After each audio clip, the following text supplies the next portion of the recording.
All right, man. What's going on, everybody, man? Welcome back to the Exquisite Sounds Podcast. It's your host, none other than myself, DJ Toryn L. And today, I got a special guest on the podcast. It's our first time. I have been, I don't want to use the term like Instagram stalking, but I definitely follow them on Instagram. I've known their brand. I've worked with them a couple times personally, as well as other members of the team here in Atlanta.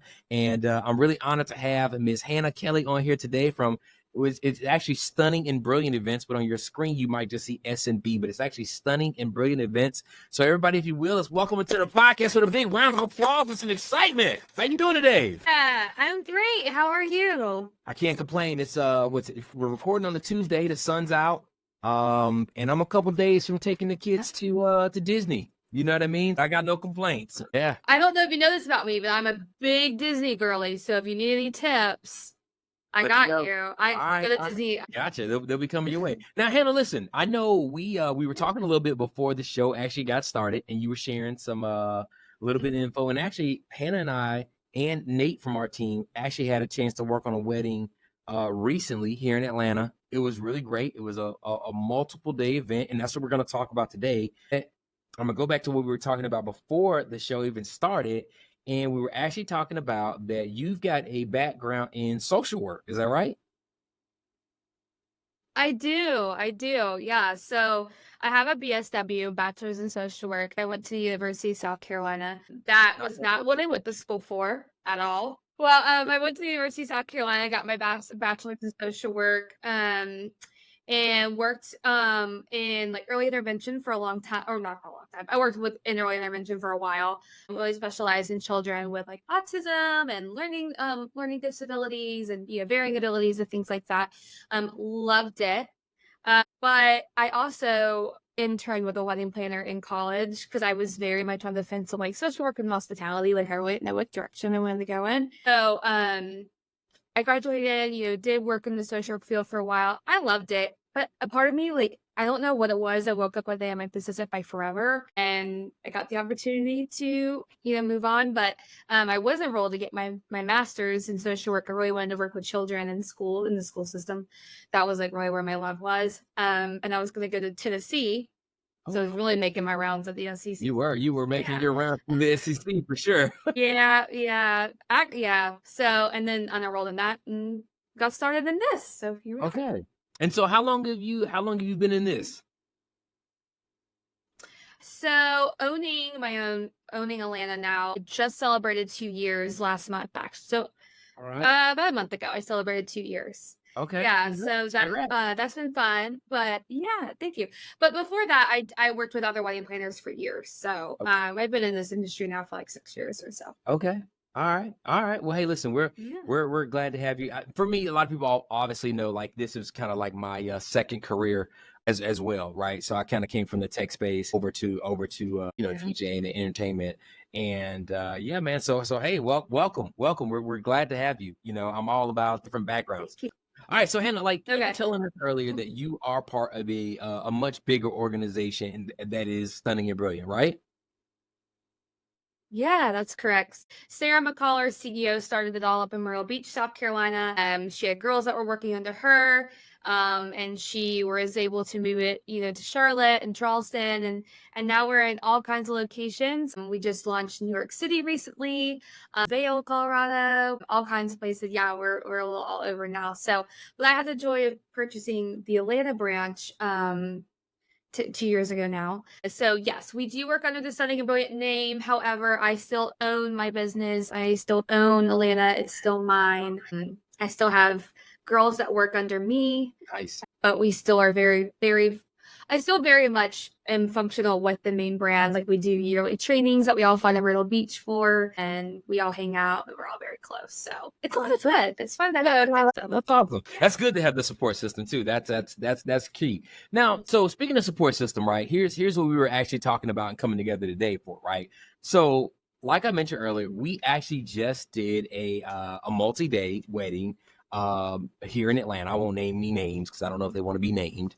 But we just did a multiple day event. Yeah. And so when we did that event, we worked on that event, kind of together for a couple of months. And as I was getting ready to kind of relaunch the podcast for the season, I was like, I'd really like to kind of come on and just talk about fusion weddings, right? Because I think as vast as Atlanta is, like we see a lot of different stuff, but I think the fusion weddings are always so great. We're bringing like multiple like cultures or just traditions together. So when we had ours, I was like, hey, this is a perfect segue into a podcast and just kind of talk about kind of the not to, the hows, the whys, how they're different, you know what I mean, and things that you have to kind of think about, so I'll let you tell us, like, so for those who don't know, Hannah, I'll let you kind of chime in and tell us what is a fusion wedding, like what does it mean to the S&B brand for a fusion wedding? Yeah, it's really to just kind of like conjoin two like cultures together, and have like maybe a multi-day event, or a lot of times with different cultures, whether it's South Asian or whatever, they have all these different traditions that they do for their wedding day. As like an American, we have our ceremony, we have our cocktail hour, we have our reception, and that's kind of that.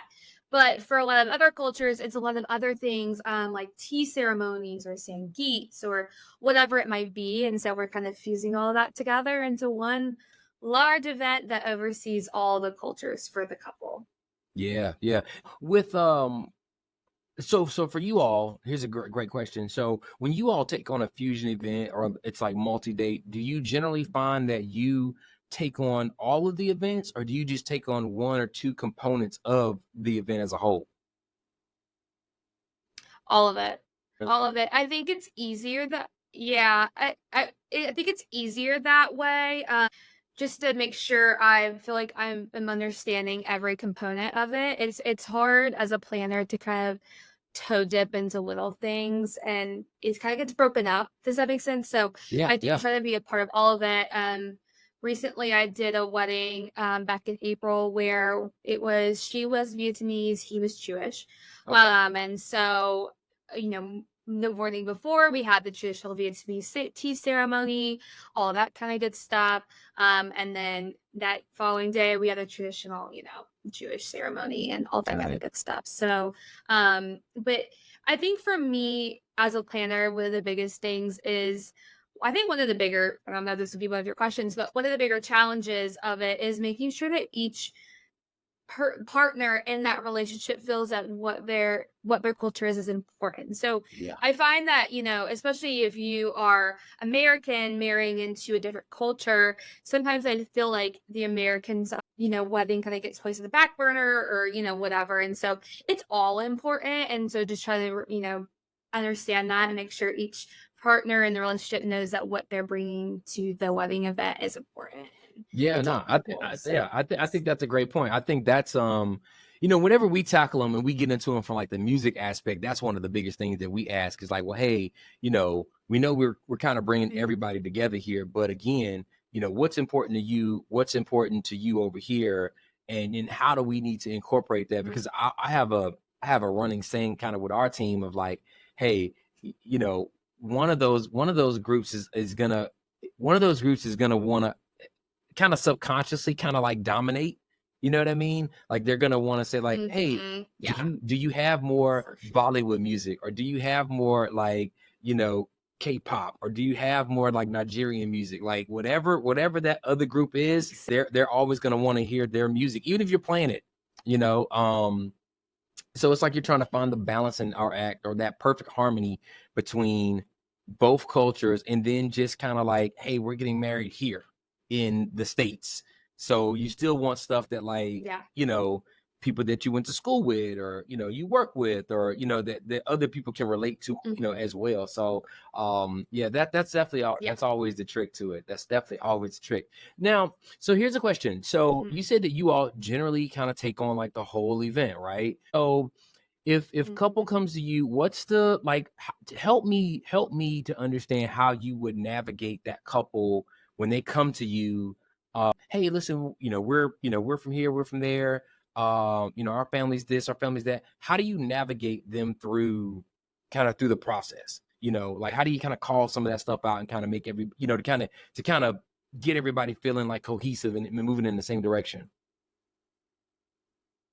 Yeah, for sure. So, one of the biggest things that I do is right after they sign with me, we have a very extensive call where we talk about the big elements of the day, not just budget, not just design, but tell me a little bit more about this culture or what maybe I haven't worked with it before. I find now that I feel like I've worked with a lot of them by now, so I have a really good idea. But just really understanding that, and understanding this person's side, understanding this person's side, and understanding where their priorities lie. So that's one of the big questions I asked right after they sign is like, what is your priority going into this day? And so for some, it's like I want to feel like we're, bringing in all the cultural aspects. And some are like, I just want everybody to feel comfortable. It all depends on the couples. Just kind of going in and knowing their priorities are really, really important. Some are like really in tune to that culture and like really want it to be a big deal. And that's completely understandable. And some are just like, I want it. I don't think it's my number one priority. I don't want to like overly think about it or talk about it or whatever. So just kind of going in with that priority level is really what for me. And then from there, it's a lot of honestly speaking to family members, which I try not to do too much when it comes to weddings, because you get a lot of Opinions. because ultimately the bride and groom or the grooms or the brides have hired me, so I try to do that. But a lot of them do really, really. A lot of other cultures are really family. They're just very in tune with their family. So just having that like relationship with family, but also keeping that fine boundary of like, I respect you. You can come to me. However, these are my clients and I'm going to do what they tell me to do. Right. And that is that. And I think a good example of that, I don't know, at our wedding, we had a few weekends ago, they had a family friend who really wanted to do some DJing stuff. Really did. The groom found out and he was like, that is not happening. And I'm like, okay, if you say no, it's no. And I don't even know if I told Nate about this in the wedding day. I think I might have told him. I had so many people come up to me like, are you sure it's a no? Like, can we not just do it? We're his family. We got this. And I'm like, it's a no. Yeah. It's a no. And I can't, and I'm not going to go against the groom. That was and I think that was the reason why, in that particular case, well, let me say this. Let me back up. You hit the nail on the head. At the end of the day, family is definitely important, right? But at the end of the day, we're going to look at who signed the contract. And in that situation, I know who signed the contract. So respectfully, I definitely understand that, hey, you're a DJ in this part of town and you might be amazing. Like, I don't even doubt that, but absolutely, this is still this person's day. So when they walk away from, this experience, if they're like, well, hey, you let my cousin get up there and he was a train wreck, not saying he would have been, but he was a train wreck. You didn't adhere to our contract that we had because we employed you to be the DJs, right? Or just even like sometimes like with music requests, I think like we're talking sometimes with these fusion events, there are different components where they want to do different dances or different, traditions that, honestly, the couple may not have agreed to. So you have to take it back to someone and say, hey, listen, do we have approval for this? Or if we don't, hey, listen, we got a pretty tight schedule tonight. We're going to keep things rocking. We'd love to see you on the dance floor, having a good time and enjoying the moment with us, but it's tough. It's absolutely tough. It's absolutely tough. So, well, cool. So tell me this. It's also about, sorry. No, go ahead. I was going to say, it's also about it's also about knowing your client. Some are like, go with the flow. Like when I've worked with them for over a year, I can be like, they're going to think that's hilarious and they're not going to care. Whereas some like that groom that weekend, he told me upfront, I don't like surprises. Yeah. I don't like them and I don't want them on my wedding day. Yep.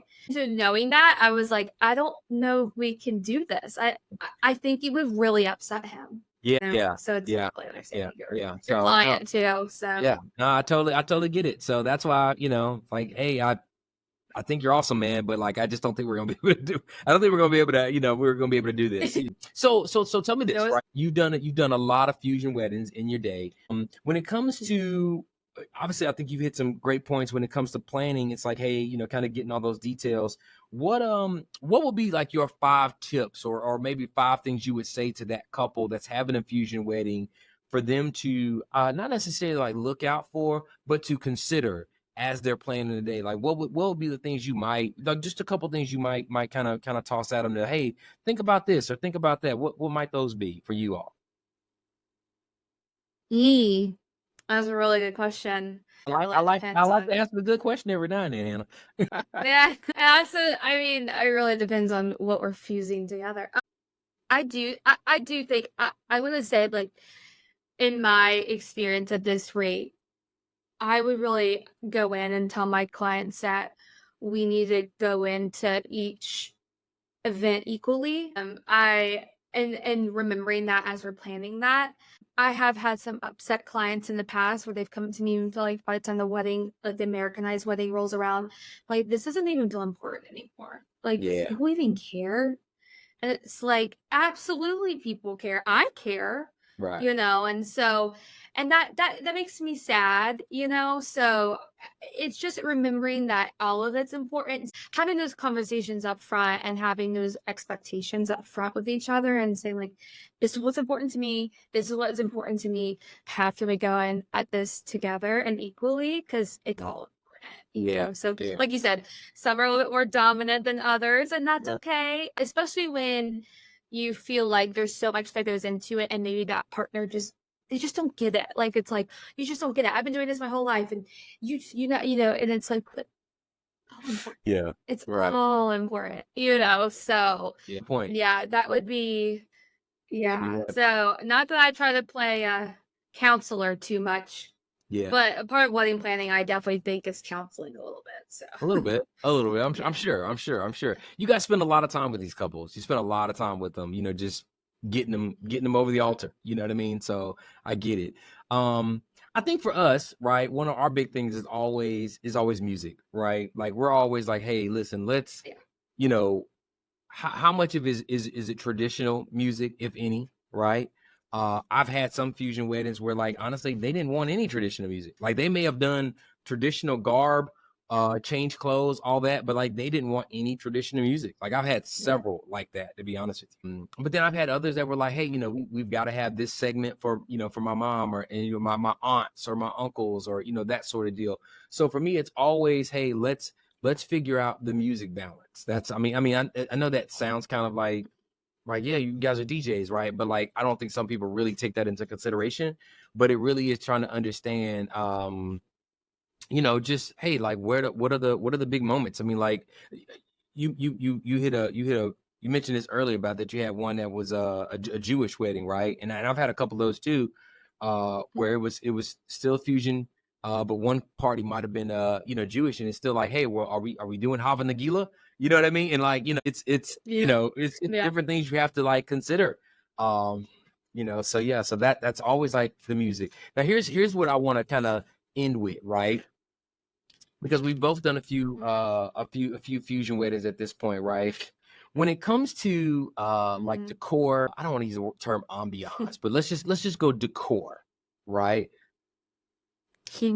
What are your thoughts on fusion weddings and decor? Like, do you see a big difference in like the styles there or things that people want? How does that work out for you all? The biggest way we see it usually has to do with like lighting for us. Is the biggest thing that I see. Okay. But like, what do you all see from a planning Yeah. standpoint? Like, what do you see that's like a big difference? Color. Color, yeah. So yeah, color, also like seating arrangements. I know it doesn't sound like a big deal, but for example, like a CMD is very social. So like, you're really probably not going to have 100% seating for everybody because they don't want people sitting all night. Whereas maybe like a Jewish couple, a lot of times they are a plated meal. So like the seating arrangement is a very big deal. So that's a big element of that. So understanding how to lay out a room appropriately is a really big deal for different, especially if they do have dancing going on, things like that, where things are choreographed, they're gonna be moving around a lot, maximizing your space, color, and really just like how much they care about design. I find that a lot of my fusion weddings care a lot more about design than some of my Americanized weddings or whatever. Like, Okay. so really just the money and the time that they put into it, that's like, it's a big deal. But yeah, color, seating charts, all that kind of good stuff. Yeah. And do you find that those couples are usually are planning their weddings longer? No. Okay. No. Okay. Some of them, no. I would say maybe my South Asian weddings, yes. I would say they do plan for quite a long time. They do have a lot of good with travels and things like that, so I think that plays a huge role. I've planned some like Jewish events in like 3 months. Like, Oh wow. Okay. and things like Okay. that. So All right. yeah, so I've kind of seen it Good. all. So I wouldn't say necessarily, but I think it also depends on the culture. Yeah. Okay. All right. Cool. That's what's up. That's what's up. Yeah. Well, I mean, hey, listen. I thought this was a great like intro into the space here. Like I say, I don't even know how many we've done. I always enjoy. I always personally enjoy a variety of clients, right? So I really like the fusion weddings because it gives us a opportunity to just mix up the music. You know, what I mean, and we've done some pretty cool stuff. You know, I did one at a restaurant over in Buckhead, maybe like 2 years ago. I remember doing that, and she was he was Indian. She was of Latin descent. But it was great. Okay. It was great. Yeah. It was great. Like they danced all night. You know what I mean? I do. So much energy. Yeah. So much energy. So I love it. I love it. Well, tell me this: if someone were interested in coming in Stunning and Brilliant, they're in Atlanta and they wanted to talk to you about their fusion wedding or just their wedding in general, how would they get in touch with you? What's all the ways? What's the socials? Like all that stuff. Run it down for us. How about this? What socials do we not have? I'm just kidding. I think the best way to do it, we're very social media heavy. So the best way to do it is obviously just going on our website. When you go on our website, it's the main page. You're going to have a list that pops up of all the different locations. Click on Atlanta specifically. That leads you straight to me and my team. And so that's number one. My email's on there. My phone number's on there. You can give me a call, an email. I just had a bride call me the other day. She's like, I'm getting married at Waldorf Astoria in like 3 months to get my wedding. And I'm like, sure, girl, we'll do it. So Yeah. whatever. Call me, email me. You can always reach out to us on Instagram. We have TikTok.